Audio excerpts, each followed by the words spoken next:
오늘 은혜 받으실 하나님의 말씀은 사도행전 3장 1절에서 10절까지의 말씀입니다. 사도행전 3장 1절에서 10절까지의 말씀을 다 같이 합독하도록 하겠습니다. 제9시 기도 시간에 베드로와 요한이 성전에 올라갈새 나면서 못 걷게 된 이를 사람들이 메고 오니 이는 성전에 들어가는 사람들에게 구걸하기 위하여 날마다 미움이라는 성전에 두는 자라. 그가 베드로와 요한이 성전에 들어가려 함을 보고 구걸하거늘 베드로가 요한과 더불어 주목하여 이르되 우리를 보라 하니 그가 그들에게서 무엇을 얻을까 하여 바라보거늘 베드로가 이르되 은과 금은 내게 없거니와 내게 있는 이것을 내게 주노니 나사렛 예수 그리스도의 이름으로 일어나 걸으라 하고 오른손을 잡아 일으키니 발과 발목이 곧 힘을 얻고 뛰어서서 걸으며 그들과 함께 성전으로 들어가면서 걷기도 하고 뛰기도 하며 하나님을 찬송하니 모든 백성이 그 걷는 것과 하나님을 찬송함을 보고 그가 본래 성전 미문에 앉아 구걸하던 사람인 줄을 알고 그에게 일어난 일로 인하여 심히 놀랍게 여기며 놀라니라. 아멘. 그렇습니다. 우리가 우리의 삶의 자리에서 하나님을 만나게 된다면 우리는 다 가진 자가 되는 것입니다. 오늘 이 성령 대망의 가운데에 우리 하나님의 인자가 충만하기를 원합니다. 말씀을 통해서 하나님이 나를 만져주시기를 원합니다.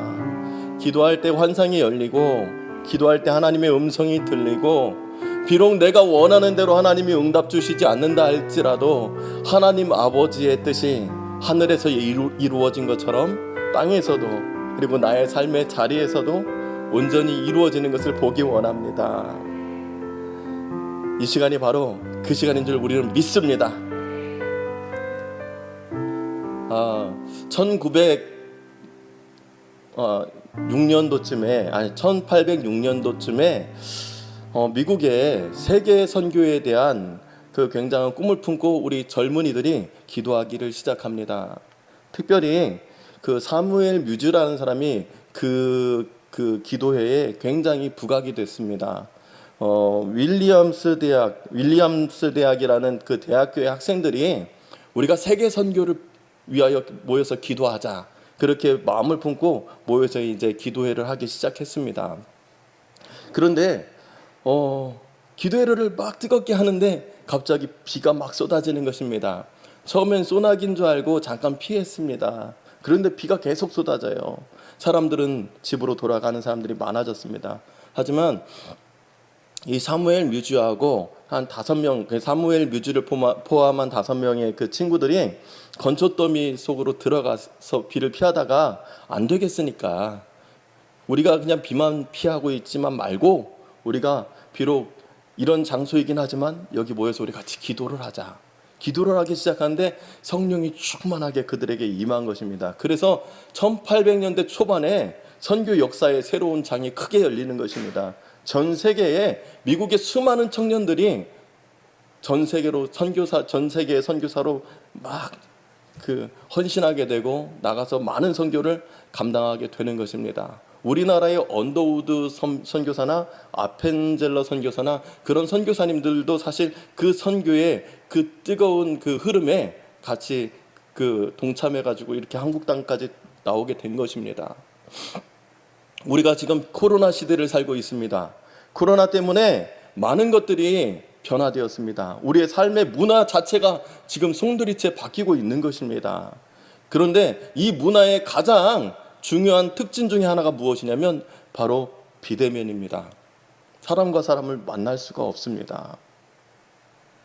그런데 우리는 지금 비대면이라고 해서 교회 문이 닫혔다고 해서 우리가 모든 것을 내려놓으면 안 되는 것입니다. 하나님 이제는 아무것도 할 수 없습니다. 하나님 교회의 문은 닫혔습니다. 우리가 이제 하나님 앞에 나아가 성전에서 예배 드릴 수 없습니다 하고 망연자실하게 모든 것을 다 내려놓으면 안 되는 것입니다.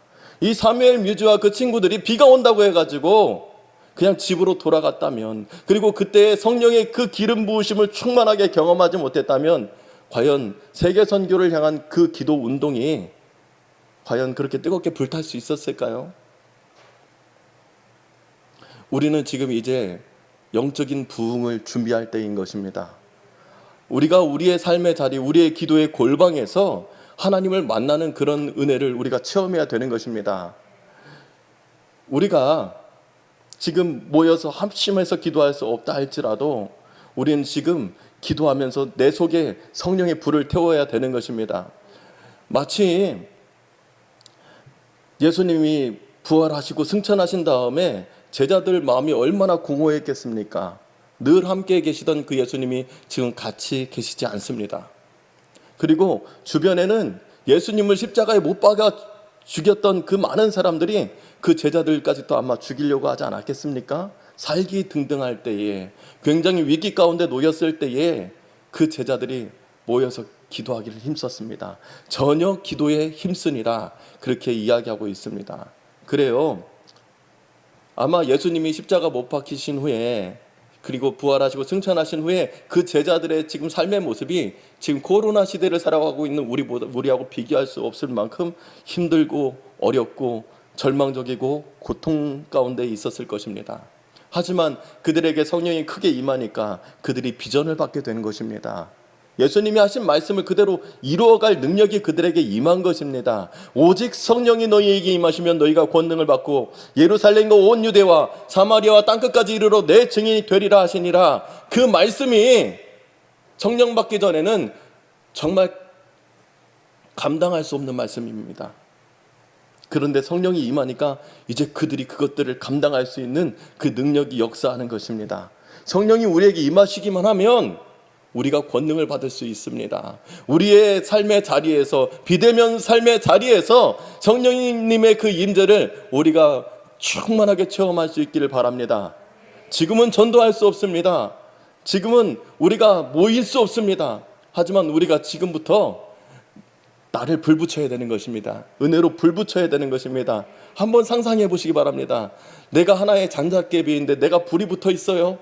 그리고 나서 이 비대면이 끝나는 그 순간에 함께 다 모인 그 자리에 불붙은 그 사람들이 그냥 다 모여 있다면 얼마나 큰 불이 될까요? 지금부터 부흥을 준비하시기 바랍니다. 놀라운 기적이 일어나는 것입니다. 절망이라고, 우리가 너무 상황이 절망스럽다고 그 자리에 주저앉지 마시기 바랍니다. 힘을 내시기 바랍니다. 자, 이제 우리가 말씀으로 들어갈 텐데요. 무엇보다 우리가 부흥을 준비하기 위해서는 기도해야 됩니다. 예전에 우리 조영규 원로 목사님께서 목회자들을 모아놓고 목회자 영적 세미나를 하실 때에 이런 간증을 하셨습니다. 그 이화여자대학교 총장님이셨던 김환란 박사님하고 같이 만나는 자리에서 조 목사는 금식 많이 하지, 그렇게 얘기를 하더래요. 그러니까 속이 뜨끔했습니다. 왜냐하면 우리 조영규 원로 목사님은 몸이 워낙 허약 체질이라 금식을 할 수 없습니다. 그냥 교회에 큰 문제가 생겨가지고서 입맛이 떨어져가지고 기껏해야 3일이나 5일 금식하는 것입니다. 그리고 문제가 해결되고 밥을 먹으면 밥이 꿀맛 같다고 그러셨습니다. 근데 김한남 박사님이 나는 금식만 하면 머리가 텅 비인 것 같아. 그 얘기를 하니까 조영기 목사님이 그냥 활짝 펴져가지고 나도 같은 동창생이라고, 나도 금식 못하는 사람이라고 그렇게 얘기하면서 무슨 말씀을 하셨냐면, 나는 금식을 잘할 수 없는 사람입니다. 하지만 누가 나보다 더 많이 기도한다고 하면 나는 서글픈 사람입니다. 그렇게 얘기를 했어요. 우리 조영기 목사님께서 항상 기도하셨습니다. 설교에 단에 올라가실 때에도 2시간, 3시간 기도하고 올라가시고, 날마다 우리에게 항상 하신 말씀이 있잖아요. 1시간 기도하면 신앙이 유지가 되고, 2시간 기도하면 능력이 임하고, 3시간 기도하면 놀라운 응답을 받는다고. 그렇기 때문에 우리는 기도의 골방에서 기도하는 거룩한 이제 습관을 가져야 될 것입니다. 기도하지 않으면 우리는 이 코로나 시대에 그냥 이 코로나 풍파에 그냥 휩쓸려 다니는 것입니다. 휩쓸려 다니는 인생이 아니라 주도하는 인생 되시길 바랍니다. 그 폭포수를 거스러 올라가는 그 힘찬 연어들처럼 우리가 거슬러 올라가야 되는 것입니다. 그냥 그 기류에 휩쓸려서는 안 될 것입니다. 여기 베드로가 오늘 사도행전 3장에 나오죠. 베드로가 요한과 함께 습관을 쫓아서 기도하러 갔다. 그렇게 얘기합니다. 제9시 기도 시간이라고 했습니다. 유대인들은 하루에 3번씩 기도하는 습관이 있습니다. 제3시, 9시, 아니 그러니까 그 3시, 6시, 9시 이 시간에 기도를 했는데요. 그 이스라엘의 그 시간대는 우리의 시간대하고 달라요. 그 3시에다가 6시간을 더해야 지금 우리가 그 환산하는 시간하고 맞는 것입니다. 그러니까 그 제9시 기도 시간에 그 기도를 하러 갔으니까 잠깐만 계산이 안 됩니다. 네, 어쨌든 기도하러 갔습니다. 기도하러 가다가 성전 미문에 앉아 있었던 그 안전뱅이를 발견하게 되는 것이지요. 평소에는 그냥 지나치던 사람입니다.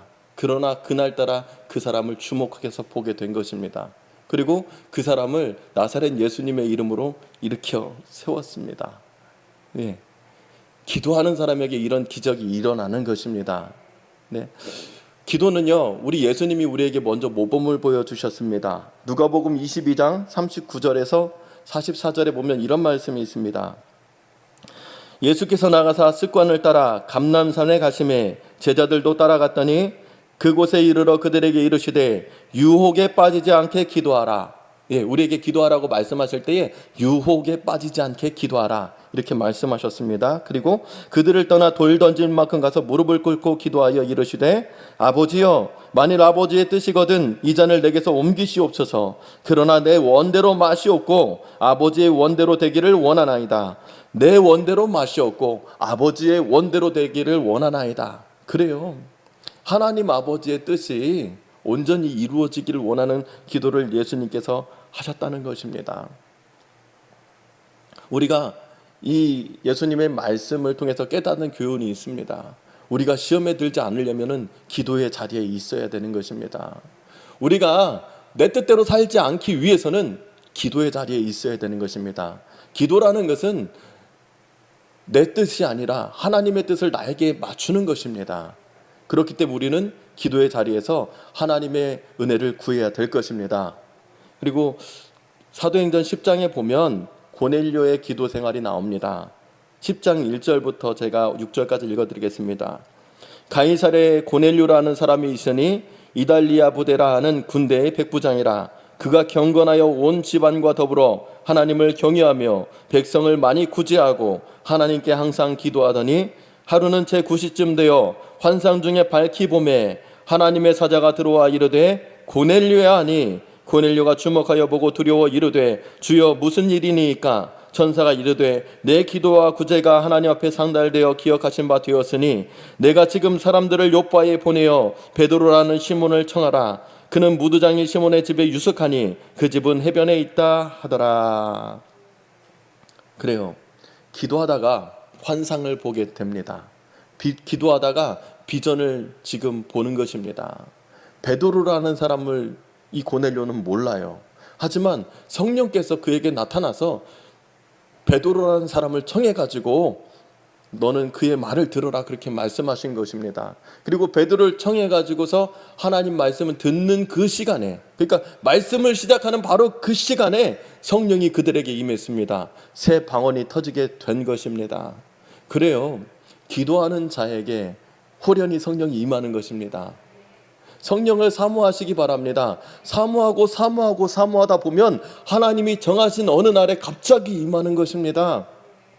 저는 성령 받게 해달라고 고등학교 1학년 때부터 기도하기 시작했습니다. 제가 고등학교 1학년 때부터 참 평범하지 못한 삶을 살았어요. 왜냐하면 항상 목이 쉬어가지고서 그냥 친구들이 저를 볼 때 조금 이상한 애처럼 대했습니다. 항상 오른손에는 성경책을 들고 다녔어요. 고등학교 다닐 때. 그리고 항상 목은 쉬어 있었습니다. 그 친구들이 저를 약간 광신도처럼 그렇게 생각했을 수 있습니다. 그런데 성령을 달라고 밤이나 낮이나 그렇게 기도를 해도, 학교 갈 때도 하나님 학교 다녀오겠습니다 그렇게 기도하고 학교 갔고요. 학교 수업 마친 다음에 또 교회 먼저 들려서 하나님 학교 갔다 왔습니다. 하나님 나에게 성령을 주시옵소서 그렇게 간절히 기도했는데 성령이 임하지 않아요. 그러니까 성령이 임한 그 증거가 이렇게 환상이 보인다든지 아니면 방언이 터진다든지 그래야 되는데 저에게 방언이 터지지 않았습니다. 그렇게 고등학교 3학년 때까지 2년 동안 간절하게 그렇게 기도를 했는데도 그 성령이 임하지가 않아서 낙심될 때가 너무 많았습니다. 그런데 이제 대학 입시를 앞두고 나의 진로를 놓고 하나님께 간절하게 기도하던 그 어느 날 새벽에 갑자기 성령이 임했습니다. 하늘이 열리고 환상이 보였습니다. 그리고 방언이 터졌습니다. 그래요. 기도하는 사람, 기도로 준비하는 사람에게 하나님은 역사하시는 것입니다. 그렇기 때문에 무엇보다 이 코로나 시대에, 이 비대면 때에 우리는 기도의 자리를 준비하시기 바랍니다. 은혜 때를 준비하시기 바랍니다. 우리가 기도하고 또 기도하다 보면 어느 순간에 성령께서 호련히 우리에게 임하시는 것입니다. 때로는 급하고 강한 바람같이 임하시는 것입니다. 그 은혜의 성령을 체험하시기를 예수님의 이름으로 축원드립니다. 또 사도행전 16장 25절에서 26절에 보면은 고난 가운데 드리는 기도가 나옵니다. 바울이 드린 사실 아시아로 복음 전하러 가기를 원했는데 성령께서 계속 막습니다. 성령께서 계속 막고 있는데 갑자기 환상 중에 마게도냐 사람이 나타나서 와서 우리를 도우라 그렇게 말하는 환상을 듣고 이제 마케도니아를 향해서 가는 것입니다. 거기 빌립보를 향해서 이제 빌립보에 이제 도착해가지고 복음을 전하는데 귀신 들린 사람이 나타나가지고 계속 이 사람은 하나님의 위대한 사람이라고 계속 바울 앞에서 그러는데 이것은 바울을 그 사람들한테 강사 소개하는 것이 아닙니다. 귀신 들린 사람 옆에 있어 보셨습니까? 얼마나 정신적으로 피곤한지 몰라요. 때로는 눌릴 때도 있습니다. 바울이 너무 스트레스를 받으니까 나사렛 예수의 이름으로 귀신아 이 아이에게서 떠나가라 하니까 귀신이 떠나갔지요. 그런데 귀신이 떠나간 것까지는 좋은데 이 귀신 들린 아이의 주인이 이 귀신 들린 애가 점치는 것으로 인해서 많은 수입을 얻었었는데 귀신이 떠나감으로 인해서 점을 칠 수 없으니까 이제 수입에 대한 소망이 끊어졌으니까 이 바울을 고발한 것입니다. 그러니까 로마 군인들이 나타나서 바울을 심하게 매질하고 감옥에 가둔 것입니다. 한번 25절에서 26절 말씀 읽어보겠습니다. 한밤중에 바울과 실로가 기도하고 하나님을 찬송하며 죄수들이 듣더라. 이에 갑자기 큰 지진이 나서 옥토가 움직이고 문이 곧 다 열리며 모든 사람이 매인 것이 다 벗어진지라. 그렇습니다. 때로 우리가 신앙생활 하다가 내가 원하는 대로 내가 뜻하는 대로 되지 않을 때가 있습니다. 내가 하나님 앞에 순종하면서 이 길을 걸어감에도 불구하고 부도를 맞을 수도 있는 것입니다. 내가 하나님께 순종하면서 헌신하고 충성했음에도 불구하고 질병으로 고생할 때도 있습니다. 하지만 분명한 것은요, 하나님은 나를 버리시지 않았습니다. 하나님은 나와 함께 하시는 것입니다. 환경이 어떠하든지 항상 우리가 하나님을 찬양하고 기도하는 그 자리에 하나님은 역사하신다는 것을 오늘 이 본문은 말하고 있는 것입니다. 우리가 환경에 묶여가지고서 환경에 휘둘리지 말았으면 좋겠습니다. 오직 하나님을 바라보고 하나님을 의지하면서 모든 환경 속에서 역사하시는 그 하나님의 은혜를 체험하시기를 예수님의 이름으로 축원드립니다. 자, 보세요. 오늘 우리가 읽은 본문 중에 베드로가 제9시 기도 시간에, 그러니까 오후 3시입니다. 오후 3시 기도 시간에 기도를 하러 가다가 성전 미문에 있는 안진뱅이를 보게 된 것입니다. 기도하는 그 사람에게 안진뱅이를 일으켜 세우려고 하는 그런 믿음이 생긴 것입니다. 그런 용기가 생긴 것입니다. 예전에 서울 역전 앞에서 안진뱅이로 있었던 그 사람이 대조동에 있는 천막교회의 전도사가 수많은 병자들을 고친다는 그런 얘기를 해주니까, 누군가 해주니까 그 소리를 듣고 정말 힘들게 대조동 천막교회에 찾아갔습니다. 그때는 조용기 전도사님이었죠. 청년이었죠.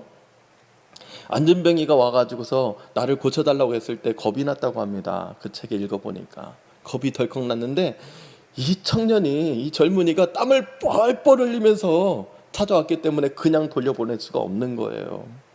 그래서 일단 기도해주고 또 하나님을 잘 믿으면 하나님이 고쳐주신다는 그런 권면을 하고 돌려보낼 생각을 하고 일단 천막교회로 들어오라고 했는데, 그냥 간절히 기도하는데 이렇게 세월 믿음이 생기지 않아요. 그러나 정말 뜨겁게 간절하게 기도하다 보니까 어느 순간에 이 청년을 일으켜 세울 수 있을 것만 같은 그 믿음이 조용기 그 전도사님에게 임했던 것입니다.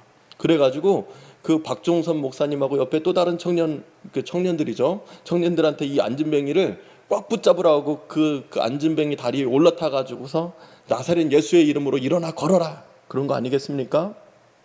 근데 이 무릎에서 뚝뚝 소리가 나면서 뼈가 부러지는 듯한 소리가 나니까 우리 조용기 목사님도 정말 가슴이 철렁했대요. 내가 이러다 사람 하나 잡는 건 아닐까?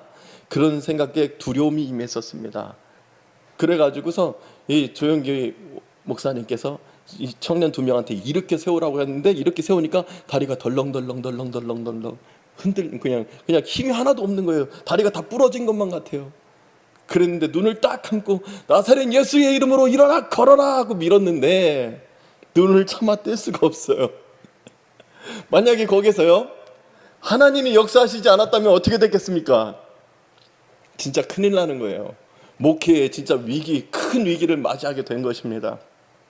눈을 뜰 수 없었는데 정말 가슴은 두근두근 되는데 사람들이 박수치면서 난리가 났어요. 그 안진뱅이가 그 자리에서 일어나 뛰는 것입니다.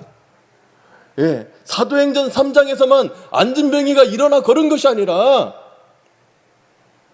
우리 조영규 원로 목사님 그 믿음을 통해서 하나님께서 그 서울역에서 구걸하던 그 안진뱅이들도 일으켜 세운 것입니다. 그래요. 기적은 2000년 전에만 일어나는 것이 아니라 지금도 일어날 수 있다는 것을 우리는 믿어야 되는 것입니다. 하나님께서 하시고자만 한다면 못할 것이 없습니다. 그는 죽은 자를 살리십니다. 없는 것을 있는 것처럼 부르시는 하나님이신 것입니다. 그렇기 때문에 우리는 기도를 해야 되는 것입니다. 기도의 자리에서 정말 진정한 부흥의 시즌을 우리가 준비해야 되는 것입니다. 은혜의 때를 우리가 기도하면서 준비해야 되는 것입니다. 우리가 기도할 때에 권세가 나타난 것입니다. 나사렛 예수님의 이름에는 권세가 있죠. 그러나 기도하지 않는 사람에게는 그 권세가 나타나지 않습니다. 바울이 전도하러 다닐 때에 예수의 이름으로 온갖 그 기적을 행하니까 그 스게와라는 제사장의 7 아들들이 그 바울을 흉내내는 거죠. 그 귀신 들리는 사람한테 가고 나사렛 예수의 이름으로 귀신아 떠나가라, 그렇게 얘기하니까 어떤 일이 일어났습니까? 그 귀신이 내가 예수도 알고 바울도 알거니와 너는 누구냐 하면서 그 사람들을 그냥 아주 그냥 고꾸라뜨렸다는 그런 내용이 그 사도행전에 있지 않습니까? 그래요. 기도하지 않는 사람에게는 믿음이 없고 믿음이 없는 사람에게는 그 이름의 권세가 나타날 수가 없는 것입니다. 우리가 기도할 때에 믿음의 담력도 얻을 수 있는 것입니다. 우리는 기도해야 되는 것입니다. 기도하지 않으면 아무 능력이 나타나지 않습니다. 무엇보다 우리가 알아야 될 것이 있습니다. 기도라는 것은요, 무릎으로 배우는 것입니다. 한번 따라해 보시기 바랍니다. 기도는 무릎으로 배우는 것이다. 네, 제가 그 중고등학교 때 저에게 큰 그 믿음의 영향력을 크게 미치셨던 그 할머니 전도사님은 하루에 정말 셀 수 없을 시간만큼 기도를 하신 분이에요. 그냥 항상 성전에 가면 그분이 그 자리에서 기도하고 있습니다. 무릎이 어긋막혀져 있어요. 낙타 무릎이 뭔지 저는 알아요. 그분 무릎을 많이 봤기 때문에. 무릎이 이렇게 어긋막혀 있어요. 관절이. 항상 무릎 꿇고 있습니다. 그분은 저녁 9시만 되면 기도를 하기 시작해가지고 10시, 11시, 12시, 1시, 2시까지 기도해요. 그리고 잠시 성전에서 잠을 자고 새벽 4시 반만 되면 꼭 일어나가지고 새벽 예배를 준비하고 새벽에 또 그 6시까지 또 기도를 하고 그리고 또 무시로 계속 기도를 합니다. 그래서 하나님께 제가 그렇게 기도했습니다. 하나님, 저도 저 주옥경 전도사님처럼 기도하는 능력을 좀 주세요. 저도 기도를 많이 해보고 싶습니다. 저도 기도를 오랫동안 해보고 싶습니다. 저도 능력 있는 기도를 했으면 좋겠습니다. 그렇게 간절하게 사모하는 마음으로 기도했는데 하나님께서 저의 마음속에 감동을 주셨습니다. 어떤 감동을 주셨냐면 지금 저 전도사님, 할머니 전도사님 뒤에 가까이 가서 무슨 기도를 하는지 한번 귀 기울여 들어보아라 라는 그런 마음의 감동이 왔어요. 그래서 가서 들어보니까 무슨 굉장히 어려운 기도를 하시는 것이 아닙니다. 보니까 무슨 기도를 하는지 제가 다 지켜봤거든요. 한 주간 동안 그 성도님들이 드린 헌금들 있죠. 11조, 감사헌금, 건축헌금, 구역헌금, 그런 그 기도 그 봉투들을 들고 한 사람씩 한 사람씩 기도해 주는 거예요. 세상에 그 시골 교회라 그 봉투가 많지는 않아요. 많지는 않은데 얼마나 간절하게 기도해 주시는지, 봉투 하나를 잡고 막 5분 10분씩 막 기도를 하는데, 제가 기도를 듣다 보니까 참 이런 것도 기도해도 되나 싶을 그런 기도를 하고 있습니다. 뭐냐면, 하나님, 병준이 청년네 집에 소가 지금 새끼를 낳아야 되는데 새끼가 나오지 않아서 소가 많이 지쳐 있습니다. 이 암소가 순산하게 도와주시옵소서. 이런 기도를 하는 거예요. 저 잊을 수가 없어요. 이런 기도를 들은 지가 제가 한 16, 17 이 나이 때쯤에 들은 거니까요. 벌써 한 20년 넘은 건데도 잊을 수가 없어요. 아, 기도라는 것은 그냥 하나님하고 대화하는 것이구나. 기도라는 것은 내가 정말 삶의 자리에서 필요한 것을 하나님께 구하는 것이구나. 거룩하시고 존귀하시고 무소부재하시고 찬양과 존귀와 영광을 받으시기 합당하신 우리 하나님, 이렇게 어떤 미사여구를 많이 붙여가면서 기도하는 것이 정말 하나님이 받으시는 기도가 아니고, 내가 하나님이 계심을 믿고 하나님을 경외하는 마음과 또 하나님을 의지하는 마음으로 하나님 앞에 아뢰는 것이 바로 기도라는 것을 그때 깨달았습니다. 그리고 그 전도사님이 기도한 것처럼 그 전도사님이 성전에다 헌금 봉투 놓고 가면 다시 저는 그 빈 봉투를 들고 저도 따라서 기도하기 시작합니다. 기도하다 보니까요, 세상에 5분이면 제 기도가 다 끝났었는데 그 봉투들만 갖고 기도하니까 30분이 넘어요. 그 봉투에 있는 그 기도 제목들을 가지고 기도를 하는데, 그리고 그 전도사님이 기도하는 대로 교회를 위해서 기도하고 가정들을 위해서 기도하고 하다 보니까, 계속 그 기도를 듣다 보니까 제가 우리 어른 성도님들의 이름을 다 외우게 됐어요. 계속 듣다 보니까. 그러니까 저도 따라서 같이 기도해 주는 것입니다. 우리 자녀들에게 우리가 기도하는 것을 많이 보여줘야 되는 것입니다. 그리고 우리 자녀들이 우리처럼 기도할 수는 없다 할지라도 아멘, 아멘 하면서 그 기도를 따라하라고 해야 되는 것입니다. 예전에 그 부흥 강사님이 부흥회로 하러 와서 이런 얘기를 했어요. 내 아버지도 유명한 부흥 강사였는데 이 산에 나를 데리고 올라가 가지고서 한겨울에도 엎드려서 기도를 하는데, 나는 아주 어린 아이였었지만 거기에서 그 아버지 그 목사님이 기도를 하면 그 옆에서 그랬대요. 나도 그랬대요. 그러니까 아버지가 기도하는 것을 다 하나님 나도요, 하나님 나도요, 하나님 나도요, 따라하는 거예요. 그러면서 기도를 배우는 것입니다. 그래요. 무엇보다 우리만 기도를 잘하는 것으로 끝나는 것이 아니라 우리 다음 세대들에게 우리는 기도를 가르쳐야 되는 것입니다. 우리 다음 세대들에게 기도의 불을 붙여야 되는 것입니다. 우리 다음 세대들에게 성령이 임하는 것을 체험하게 해야 되는 것입니다.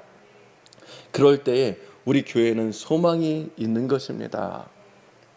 때로는 우리가 기도할 때에 우리가 원하지 않는 대로 하나님이 역사하실 때도 있습니다. 지난 수요일날 우리 박진성 목사님께서 군대 얘기를 했는데요. 저도 잠깐 군대 얘기를 한번 해보겠습니다. 제가 군대 가기 전에 저도 입대하기 한 일주일 전부터 입맛이 사라졌어요. 밥맛이 없어요. 그 박진성 목사님은 아버지가 소갈비를 사주셨다고 했는데 저는 뼈다귀 감자탕 먹었습니다. 근데 정말 진짜 모래를 씹는 것만 같아요, 들어갈 때. 근데 제가 그때 당시에 하루에 3시간씩 기도했거든요. 간절히 정말 기도 많이 했습니다, 저. 근데 기도할 때 꼭 잊지 않고 기도한 것은, 하나님, 제가 부대에 입대하면 그 부대에 교회가 있게 하여 주시고 그 교회에 제가 군종병으로 발탁되게 하여 주시어서 하나님의 성전에서 하나님을 섬기는 그런 사역을 하게 하여 주시옵소서 하고 그렇게 기도했거든요. 그런데 훈련소 들어갔는데 그때서부터 내 기도하고 조금 달라요. 바로 우리 전전기수가 수류탄을 안고서 자폭을 해가지고 훈련소 분위기가 아주 그냥 굉장히 훈련 강도가 세졌어요. 그냥 우리는 쉬는 시간이 없습니다. 일과 시간이 없어요. 심지어 저는 총 조립하는 것을 훈련소에서 안 배우고 자대 가서 배웠습니다. 우리 뭐 했냐면 계속 앉아 일어서 엎드려 막 좌로 굴러 우로 굴러 그런 것만 했어요. 훈련소에서. 그런데 훈련소에서부터 내가 기도한 거하고 달라요. 그리고 자대 배치를 받았는데 부대에 들어가니까 교회가 있어요. 하나님 그래도 내 기도에 응답해 주셨구나. 부대 입구에 바로 큰 교회가 있어요. 충성교회라는 교회가. 그리고 나서 이제 그 자대 배치를 받고서 아무것도 모르죠. 정신도 없죠. 그런데 제가 보직을 받았는데 경계병인데 그냥 경계병이 아니고 부대 정문을 지켜는 위병소 근무자가 되었습니다.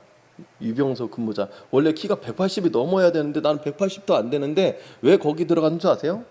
하도 거기 구타가 심하고 심지어 조폭까지 우리 그 소대에 와 있어요. 그러니까 문제의 아들이 많이 모여 있으니까 그 신학생인 네가 좀 이 사람들을 교화시켜라 그래갖고 거기 넣어놨는데 문제는 뭐냐면 그 위병소 근무자는 5시간을 위병소에서 근무를 하고 돌아와서는 그 오전에는 일과 시간에는 일을 하고 또 오후에는 또 다시 근무 나가고 잠자고 근무 나가고 일하고 잠자고 근무 나가고 일하고 그게 저의 일과기 때문에 교회를 갈 수가 없습니다. 제 기도하고 너무 틀려요. 하나님이 제가 기도한 거하고 너무 정반대의 환경을 만들어 주셨습니다.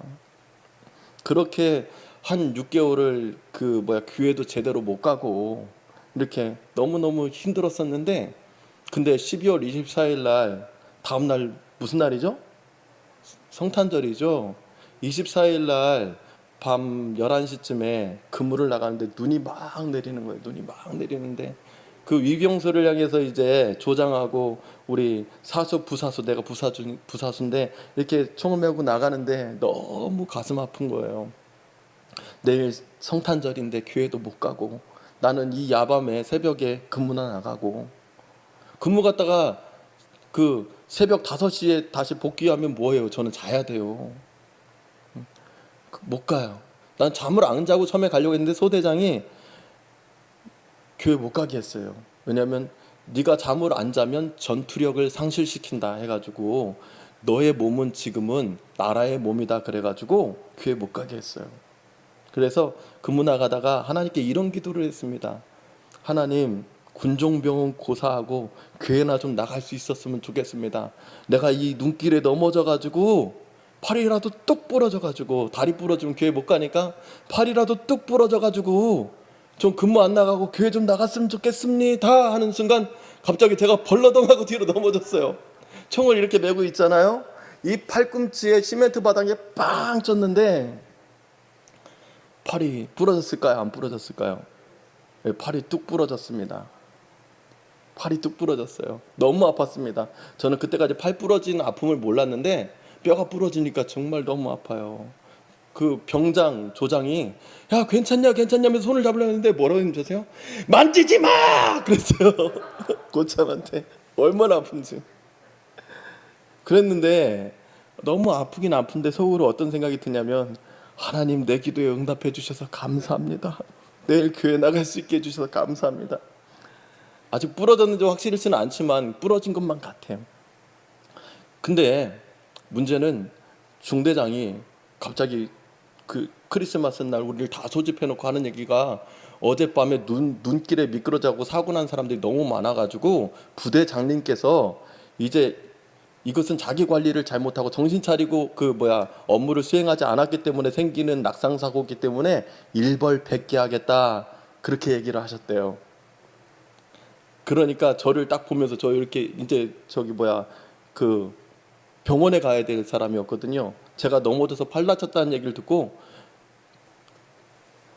김현덕 그때 일병이었어요. 김현덕 일병 어디 나가지 말고 중대 막사만 꼭 지키고 있으라고 그렇게 얘기를 하는 거예요. 교회 갈 수가 없는 거죠. 이제 딱 2분만 얘기하고 간증 마칠게요. 교회 나갈 수 없는 상황이 돼버린 거예요. 근데 제가 진짜 그러면 안 되는데 진짜 미친 척하고 그날 종교 행사라고 하거든요. 부대에서는 기독교, 천주교, 불교 이렇게 종교 행사 가는데 제가 줄 섰어요. 이렇게 어차피 저는 근무 못 나가니까 줄 섰습니다. 너무너무 아프긴 하지만 줄 섰어요. 그날 당직 하사가 저를 딱 보고서 저 정말 야 이 미친놈아 할 수도 있어요. 근데 저를 못 보고 그냥 머릿수만 세고 갔다 와 그런 거예요. 그리고 나서 제가 교회 가고 막 울면서 예배 드리고, 제가 왜 이 얘기를 이렇게 길게 했냐면 이 팔 부러진 것 때문에 그 이후로 제가 교회는 갈 수 없었습니다. 근데 팔이 아프고 나서 하나님이 저에게 기도할 수 있는 시간을 너무너무 많이 주셨어요. 화장실에 가가지고서 화장실 우리 그래도 부대는 재래식이 아니었고 좌변기가 있었기 때문에 뚜껑을 딱 닫고 앉아서 거기서 기도하는 거예요. 제가 시간이 너무 많으니까 2시간, 3시간씩 기도할 수 있었습니다. 기도하는데 어느 날 기부스를 하고 있는 저에게 군종 목사님이 다가와가지고 김현덕, 그때는 또 이제 시간이 좀 지나서 상병이었는데, 김현덕 상병 좀 군종병 자리를 놓고 기도해봐 그러는 거예요 저한테. 근데 그 일이 있기 전에 화장실에서 기도할 때 하나님이 무슨 마음에 감동을 주셨는 줄 아세요? 군종병 자리를 놓고 기도하라, 하나님이 그렇게 마음에 감동을 주셨어요. 근데 하나님 이미 저보다 3개월 고참인 사람이 군종병이 됐기 때문에 저는 군종병이 될 수 없습니다. 그거는 불가능한 것입니다. 제가 그렇게 얘기했어요. 그래도 군종병 자리를 놓고 기도해라, 하나님이 그렇게 말씀하셨습니다. 그래서 하나님 그럼 저에게 증거를 보여주세요. 그러면 제가 기도하겠습니다. 그랬는데 그렇게 기도하고 나서 그 주간에 군종 목사님을 만난 거예요. 우연히 지나가는 목사님이 저를 보더니 군종병 자리를 놓고 기도하라고 그렇게 말씀하셨습니다. 그것을 사인으로 받고 제가 간절하게 기도했어요. 처음에는 소대장도 안 된다고 하고 중대장님도 안 된다고 그랬어요. 왜냐하면 제가 꼬여도 너무 꼬인 군번이에요. 1년 동안 제 후임병이 안 들어왔습니다. 왜냐하면 제 위에 고참들이 줄줄이 다 있었어요. 줄줄이. 제가 10월 달 군번인데 11월 고참, 9월 고참이 있었고 8월 고참이 있었고 7월 고참이 있었고 6월 고참도 있고 4월 고참도 있고 고참들이 앞에 줄줄이 있어요. 그러다 보니까 제 후임병이 안 들어와갖고 1년 밑에 이제 막 제 후임병이 들어올 그 찰나였는데, 제가 군종병이 돼버리면 우리 분대는 분대장을 여기 견장을 찰 만한 사람이 없기 때문에 안 된다고 하는 거예요. 그래도 저는 계속 기도했습니다.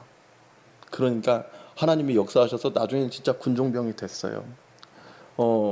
때로는 우리가 하나님 앞에 간절하게 기도하고 또 내가 원하는 그 소원을 하나님께 아뢰었을 때에 우리가 원하지 않는 방향으로 하나님이 틀어가실 때가 있습니다. 마치 아시아로 가려고 했었는데 바울이 마게도냐로 하나님이 억지로 끌고 가시다가 이렇게 심한 매질도 당하게 하고, 그리고 복음 전할 수 없게 감옥에 갇히게도 만들어버리는 그런 상황을 만나게 할 수도 있다는 것입니다. 정말 내가 기도하고 내가 정말 하나님 앞에 의지하고 또 의지했는데 내가 원하지 않는 방향대로 하나님이 나를 몰아가실 수도 있다는 것을 우리는 항상 알아야 된다는 것입니다.